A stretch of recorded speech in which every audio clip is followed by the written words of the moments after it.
Olá, nesse vídeo eu vou falar um pouco sobre a praxeologia, né? Muita gente me pedindo para comentar um pouco esse tema, que é vamos dizer assim, a base da escola austríaca, né?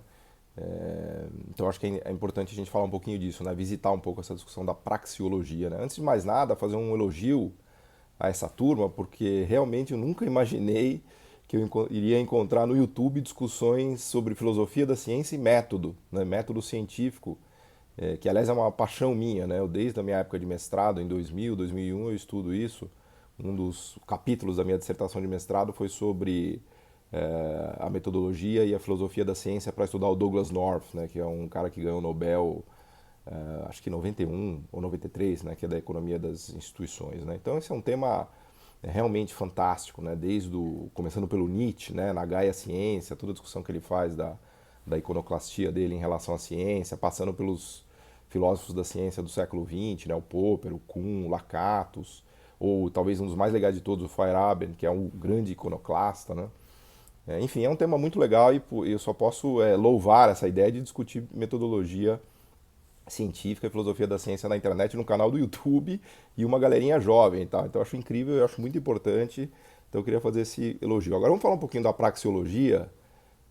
Vamos lá, vai tentar fingir que isso daí é sério, né? E tentar explicar um pouquinho por que isso daí está completamente furado, né? E eu vou fazer uma crítica aqui rápida, em 10 minutos no máximo, e eu vou fundamentar em dois pilares, né? O primeiro deles é o tipo de teoria da ação humana, né, que os entre aspas, economistas da escola austríaca usam, por assim dizer, né? Tipo de modelagem ou de como eles mesmos dizem, né? O tipo de caracterização, né, do comportamento das pessoas, com aquela ideia de que a ação humana é racional e a partir daí você deriva conclusões lógicas, né? Então esse é o primeiro ponto, né? O tipo de comportamento que você imagina que as pessoas têm. E a segunda coisa é a postura anticientífica propriamente dita da praxeologia, né? Começando pela postura anticientífica, né? Por que eu estou chamando de postura anticientífica? Porque qualquer coisa que não se sujeite à realidade ou ao teste empírico é anticientífico por definição, né? Um filósofo que criticou e trouxe ideias bastante interessantes a respeito disso foi o Charles Sanders Peirce, que é um grande filósofo do pragmatismo americano ainda do século XIX até, acho que ele escreveu em 1800 e, sei lá, 50, 60, um cara brilhante, ele era um polímata, conhecia de tudo, né? E ele destacava, ele estava discutindo o método de fixação de crenças, né? Como é que as pessoas formam crenças, né? E ele destaca lá várias maneiras ou vários métodos, e ele tem um grande destaque para o método científico, né? O método científico é um método em que você tem crenças, certas crenças sobre o mundo, sobre como o mundo funciona, e você vai testando empiricamente essas suas crenças para ver se elas são boas, se elas explicam o mundo, né? E na medida em que a sua crença resiste, na medida em que ela é capaz de explicar como o mundo está funcionando, enfim, se você é capaz de explicar as coisas à sua volta, você fixa essa crença e o Charles Sanders Peirce chama isso de verdade, né? Ele coloca o método científico como um método de fixação de crenças, né? E esse método tem a ver com a concepção de hipóteses sobre o funcionamento do mundo e o teste empírico dessas hipóteses, né? Esse método se contrapõe a vários outros, por exemplo, o método da autoridade, que ele diz, né? Que é um método em que uma autoridade te coloca uma crença na cabeça e você fica se blindando em relação àquela crença, porque aquela crença tem que ser preservada a todo custo, né? Então, essa é a contraposição do método científico. Mas quando a gente olha realmente o desdobramento dessa discussão do século XX, o grande nome aí é o Popper, né? A gente vê que de fato a ciência caminhou para isso, né? A ciência tem modelos hipotético-dedutivos que são testados empiricamente, é assim que a ciência funciona, né? Houve um ataque violento do Popper, depois do Kuhn e do Lakatos aos positivistas, né, que tinham essa ideia de que você poderia derivar o mundo do ponto de vista lógico, né, e isso daí seria o suficiente, né, para você ter uma caracterização do que é ciência, e o Popper mostra que, na verdade, o que define, o que caracteriza a ciência é a falseabilidade, ou seja, a sua capacidade de criar e trazer hipóteses à luz do teste empírico e poder falsear ou não, né? Se você não puder falsear, quer dizer que aquela hipótese está resistindo, aquilo é uma boa teoria, uma boa visão de mundo, um bom modelo, né? E se você falsear, quer dizer que aquilo ali caiu por terra. Então é da lógica da ciência, né? E isso daí mostra que a praxeologia é uma furada total, né? Não tem nenhum aspecto científico, por isso que ela é uma pseudociência, né? Porque ela não se submete a esse teste empírico por definição, né? Você pode até dizer que é uma maneira de você caracterizar a ação humana, e daqui a pouco eu vou fazer a crítica disso. Mas enfim, você pode caracterizar a ação humana do jeito que você quiser. Você pode contar a história dos três porquinhos, do Chapeuzinho Vermelho, enfim, você pode criar o seu modelo, ele pode ser inclusive lógico, você pode fazer ele todo bonitinho do ponto de vista lógico, isso é o que os matemáticos chamam de, e metodólogos chamam de certeza apodítica, né? A certeza apodítica se dá a partir de conclusões lógicas de premissas ou de axiomas, né? Então, isso no ramo da lógica é normal, né? A certeza apodítica te dá uma garantia de verdade, entre aspas, dentro daquele arcabouço lógico, mas isso não tem nada a ver com ciência e com teste empírico, né?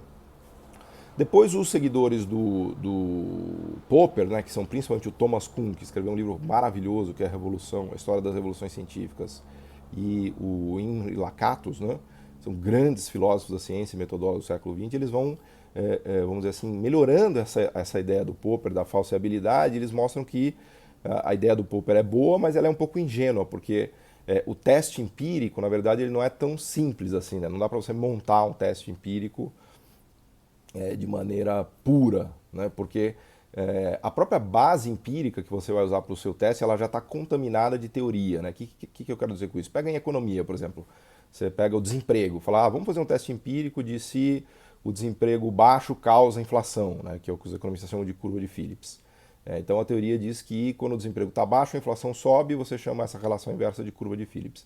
Aí você pega hoje nos Estados Unidos e a inflação está na mínima desde os anos 60, e o desemprego está no melhor nível desde os anos 60. Aí você fala, pô, cadê a inflação? Então esse teste empírico falhou, né? Então isso é uma ideia de que a visão da curva de Phillips está errada. Aí você vai olhar os dados e fala, não, mas veja bem, o teste empírico do desemprego, a gente precisa ver como a gente caracteriza desemprego, porque se a gente colocar desemprego considerando o trabalho precário, subocupação, o desemprego verdadeiro dos Estados Unidos é 8%, então não é 3,5%. Então a partir disso, na verdade a curva de Phillips ainda resiste, porque a gente pode usar uma outra caracterização ou definição do que é desemprego, né? Então esse é um exemplo claro do que é a dificuldade de você caracterizar o que é o empírico de fato, né? Isso está no pilar, vamos dizer assim, o Kuhn e o Lakatos, eles são vistos como críticos do Popper, mas eu gosto de entender eles também como levando adiante essa ideia do Popper, né? Então o empírico não é tão simples assim. Tem um filósofo que tratou disso, que é o Quine, né? Ele mostrou, olha, ele chama isso em filosofia, vejam, isso aqui é um negócio filosófico brabo, tá, pessoal, profundo. Tem aqui nessa biblioteca tem pelo menos, eu chutaria aí uns 500 livros sobre esse tema. Mas o Quine chamava isso da dificuldade da separação de proposições analíticas e sintéticas, né? Proposições analíticas têm a ver com o lado mais teórico, da concepção teórica do seu modelo, da sua teoria, e a parte sintética tem a ver com o confronto empírico, né? Então o Quine falou, olha, é muito difícil separar o teórico do empírico, então fica essa briga entre cientistas, né? E é legal porque o Kuhn e o Lakatos, eles estudam a história da química, a história da física, né? Por exemplo, tem a química flogística, né? Que eles estudam, que é maravilhosa, a ideia de que o flogisto era o elemento químico que fazia as coisas pegarem fogo, mas daí, quando as coisas pegavam fogo, muitas delas ficam mais pesadas, né? Em vez de ficarem mais leves. Aí isso foi uma contradição empírica para os químicos do flogisto, porque como é que eles explicavam que quando queima uma coisa, esse tal do flogisto sai daquela coisa que queimou, se no final das contas algumas coisas que queimam ficam mais pesadas. Então não dá para sair flogisto e o negócio ficar mais pesado, né? Esse é um exemplo do que eles usam que é maravilhoso, do problema da química flogística, né? Daí que deve vir a palavra flames até, né? Bom, enfim, tem um grande debate, né, sobre o que é o empírico e o que de fato a gente pode caracterizar como ciência, por isso que fica essa briga entre economistas, até mesmo entre físicos e químicos, né? Então isso é ciência de verdade, né? Esse é o debate científico de verdade, em que você tem proposições, você constrói lá seu modelo hipotético dedutivo, todo estruturado, lógico que você testa empiricamente. Isso é ser cientista. O resto é pataquada, né? E obviamente que a praxeologia cai nesse ramo da pataquada, né? Então ninguém leva isso a sério, a não ser no YouTube Nomics, né? No YouTube Nomics é um tema super legal. Mas eu acho que é interessante porque, de novo, traz traz esse debate para o público em geral, que é um debate muito legal, né, do que é a ciência. Né? A filosofia, no final das contas, a filosofia da ciência discute o que é ciência. Bom, não quero que o vídeo fique muito longo. O segundo ponto da crítica dessa ideia da praxeologia é que ela descreve essa maravilhosa ação humana, que tem os meios, o fim, né, que os seres pensantes têm, e portanto racionais têm essa diferença das plantas, porque as plantas não pensam e tal, essa bobeirada. Isso daí é uma visão de ação humana, tudo bem, legítimo, você pode construir essa visão, mas o que tem ganhado muita força e que essa teoria sim se submete à evidência empírica é a economia comportamental, que está explodindo recentemente. Né? E a economia comportamental mostra que a ação humana é problemática, porque ela é contraditória. Né? Até tem uma coisa do Herbert Simon, derivado do Hayek, que eu até gosto daquela bounded rationality, que diz que a racionalidade humana é relativamente limitada. Né? Isso é até bom. Mas quando você pega a economia comportamental, por exemplo, o Nobel do Kahneman e Tversky, tudo isso está muito bem resumido no livro Pense Rápido e Pense Devagar, bem legal, porque eles mostram o seguinte, que isso é uma das bases, né, da economia comportamental.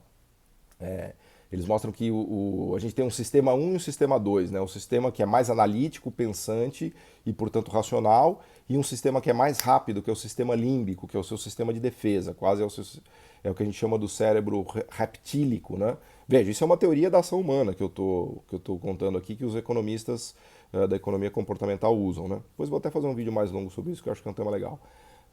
E eles submetem isso ao teste empírico. Então, o que diz essa visão do Kahneman?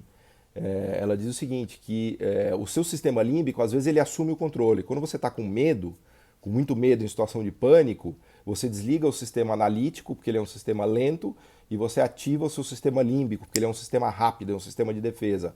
Então a cobra tem, o jacaré tem, o macaco tem, todo mundo tem.